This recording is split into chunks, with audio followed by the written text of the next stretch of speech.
దళారుల ఆగడాలతో సీడ్ పత్తి రైతులు విలవిలలాడుతున్నారు. ఆర్గనైజర్లు, సబ్ ఆర్గనైజర్ల చేతిలో నిలువు దోపిడీకి గురవుతున్నారు. చేసిన అప్పులు తీర్చలేక రైతులు ఆత్మహత్యలకు పాల్పడుతున్న పరిస్థితి. అప్పులు తీర్చలేదని రైతుల పొలాలు, ఇళ్లు స్వాధీనం చేసుకుంటున్నారని రైతులు ఆవేదన వ్యక్తం చేస్తున్నారు. ఏటా 1500 కోట్ల సీడ్ పత్తి వ్యాపారం జరిగే జోగులాంబ గద్వాలలో రైతుల పరిస్థితి దయనీయంగా మారింది. వ్యాపారులు, ఆర్గనైజర్లు, సబ్ ఆర్గనైజర్లు కోట్లకు పడగలెత్తుతుంటే పంట పండించిన రైతులు మాత్రం దివాలా తీస్తున్నారు. జోగులాంబ గద్వాల జిల్లాలో జరుగుతున్న సీడ్ మాఫియాపై సాక్షి గ్రౌండ్ రిపోర్ట్. దేశంలో సగం రాష్ట్రానికి పత్తి విత్తనాలను సరఫరా చేస్తుండేటువంటి యొక్క జోగులాంబ గద్వాల జిల్లా సీడు పత్తి రైతుల యొక్క పరిస్థితి మాత్రం దయనీయంగా ఉంది. తాము పండించినటువంటి యొక్క పంటను అమ్ముకునేందుకు సబ్ ఆర్గనైజర్ల మీద ఆధారపడి ఉండడంతో వాళ్ళు ఇష్టానుసారంగా తమను నిలువుదోపిడి చేస్తున్నారనేటువంటి ఆవేదన వాళ్ళు వ్యక్తం చేస్తున్నారు. తమ యొక్క మొర ఆలకించాలంటూ అధికారులకు కానీ పాలకులకు చెప్పినా కూడా పట్టించుకోవడం లేదనేటువంటి ఆవేదన, ఆందోళన వ్యక్తం చేస్తున్నారు. ఈ నేపథ్యంలో జోగులాంబ గద్వాల జిల్లాలో ఈ యొక్క సీడు పత్తి రైతులు పడుతుండేటువంటి బాధలేంటి, వాటిని నుంచి వాళ్ళు అధిగమించాలంటే ఏ రకమైనటువంటి చర్యలు చేపట్టాలనో తెలుసుకుందాం సాక్షి గ్రౌండ్ రిపోర్ట్లో. కృష్ణా, తుంగభద్ర నది మధ్య ఉన్న గద్వాల, అలంపూర్ నియోజకవర్గాలను నడిగడ్డ ప్రాంతంగా పిలుస్తారు. ఇక్కడ దాదాపు 3 దశాబ్దాలుగా రైతులు సీడ్ పత్తి సాగు చేస్తున్నారు. సుమారు 35,000 ఎకరాల్లో 40,000 మంది రైతులు సీడ్ పత్తి సాగు చేస్తారు. ఏటా సుమారు 1500 కోట్ల మేరకు సీడ్ పత్తి వ్యాపారం జరుగుతుంది. దేశంలోని సగం రాష్ట్రాలకు ఇక్కడ పండించిన పత్తి విత్తనాలే సరఫరా అవుతాయి. వాణిజ్య పంట పత్తికి ఇక్కడ భూమి అనువుగా ఉండడంతో రైతులు పెద్ద మొత్తంలో సాగు చేస్తున్నారు. పత్తి సాగు భారీ పెట్టుబడితో కూడుకోవడంతో రైతులు పెట్టుబడి కోసం ఇతరుల మీద ఆధారపడాల్సిన పరిస్థితి.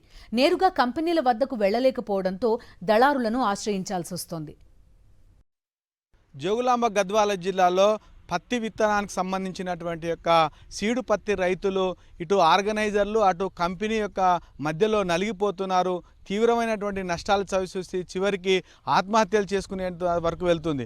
ముఖ్యంగా ఇక్కడ కంపెనీల నుంచి నేరుగా రైతులకు విత్తనాలు కాకుండా ఆర్గనైజర్లు, సబ్ ఆర్గనైజర్ల నుంచి విత్తనాలు తీసుకోవడం, ఆ తర్వాత పండించిన తర్వాత ఆ యొక్క విత్తనాలు ఫెయిల్ అవుతున్నాయనేటువంటి పేరిట చెప్తుండేటువంటి నేపథ్యంలో వారంతా కూడా తీవ్రంగా నష్టపోతున్నారు. ప్రధానంగా ఒక క్రమమైనటువంటి పద్ధతి, ఒక చట్టబద్ధత ప్రకారం జరగకపోవడం వల్ల ఈ రకమైనటువంటి ఇబ్బంది జరుగుతుందని చెప్తున్నారు.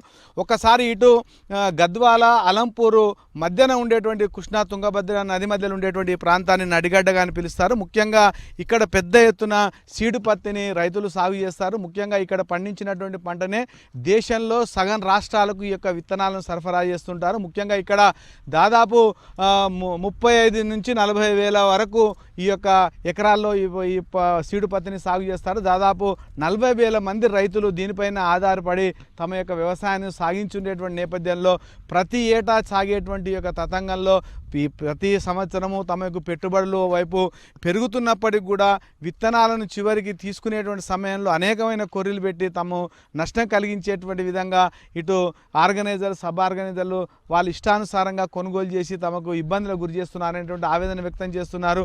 మొత్తంగా ప్రభుత్వం చొరవ చూపి నేరుగా కంపెనీల నుంచి రైతులకు విత్తనాలు ఇవ్వటం కానీ పెట్టుబడి సహాయం చేసి ఓ క్రమమైనటువంటి చట్టం తెస్తే తప్ప ఇక్కడ ఉండేటువంటి దీని యొక్క సీడు పత్తిని సాగు చేసేటువంటి రైతులు కోలుకునేటువంటి పరిస్థితి లేదనేటువంటి అభిప్రాయాన్ని వ్యక్తం చేస్తున్నారు. ఆ దిశగా ప్రభుత్వము ఏదైతే త్వరలో తేదాల్చుకునేటువంటి ఒక కొత్త విత్తన చట్టంలో ఈ యొక్క సీడు పత్తికి సంబంధించిన రైతుల యొక్క సమస్యలను కూడా అందులో జోడించి వాళ్ళకి న్యాయం చేసే విధంగా చర్యలు చేపట్టాలనేటువంటి డిమాండ్ మాత్రం ఇక్కడ ఉండేటువంటి సీడు పత్తి నుంచి వినిపిస్తుంది. ఇక్కడ సీడ్ పత్తి రైతులను ఒక ప్లాన్ ప్రకారం మోసం చేస్తున్నారు. ఆర్గనైజర్లు రైతులకు విత్తనాలు వివిధ కంపెనీల నుంచి తీసుకొచ్చి ఇస్తారు. ఎరువులు, పురుగుల మందులు తదితర పెట్టుబడుల కోసం నగదు అందజేస్తారు. ఇచ్చిన డబ్బుకు దాదాపు ₹3 వరకు వడ్డీ వసూలు చేస్తారు. పండించిన పత్తిని తిరిగి ఆర్గనైజర్లకే విక్రయించాలని నిబంధన పెడతారు. జోగులాంబ గద్వాల జిల్లాలో విత్తన పత్తిని సాగు చేసినటువంటి యొక్క రైతులు అనేకమైనటువంటి ఇబ్బందులు పడుతున్నారు. ముఖ్యంగా ఏటికేడు తమ యొక్క పెట్టుబడులు పెరిగినటువంటి యొక్క నేపథ్యంలో మాత్రం దిగుబడులు రాక ఇబ్బంది పడుతున్నాం. మరొక వైపు కంపెనీలు, తర్వాత ఆర్గనైజర్లతో తాము చతికిలబడుతున్నామని చెప్తున్నారు. ఇక్కడ కొంతమంది రైతులు ఉన్నారు, వారు ఏ రకమైన సమస్యలు, ఇబ్బందులు పడుతున్నారు అడిగి తెలుసుకునేటువంటి ప్రయత్నం చేద్దాం. ఫస్ట్ ఈ ప్యాకెట్ల గింజలు ఇచ్చినారు సార్. ఈ ప్యాకెట్ల గింజలు ఇస్తే పండించినాడు ఈ రైతు. తర్వాత ఈ కంపెనీ పేరు ఏందో, దీని కథ ఏందో ఏంది తెలియదు. అయితే ఈ కంపెనీ ద్వారా ఇదే కంపెనీ అని చెప్పి ఈ ప్యాకెట్ని తీసుకొని గింజలు తీసుకొని ఈ ప్యాకెట్ ఈ రైతుకి ఇచ్చినాడు సార్. అయితే ఇది ఫెయిల్ అయిందా పాస్ అయిందా అనేది ఎవరికి తెలియదు. ఇక్కడ ఏ ఒక అగ్రికల్చర్ వాళ్ళు చెప్పడం లేదు, లేదంటే ఆర్గనైజర్లు చెప్పడం లేదు, ఈ గింజలు ఇచ్చిన పత్తి కంపెనీలు చెప్పడం లేదు. అయితే ఈ రైతుకి ఇచ్చినప్పుడు ఈ కలర్ ప్యాకెట్ వచ్చింది, తర్వాత ఈ వైట్ కలర్ ఇది వాళ్ళు సొంతంగా తయారు చేసుకున్న ప్యాకెట్ సార్ ఇది.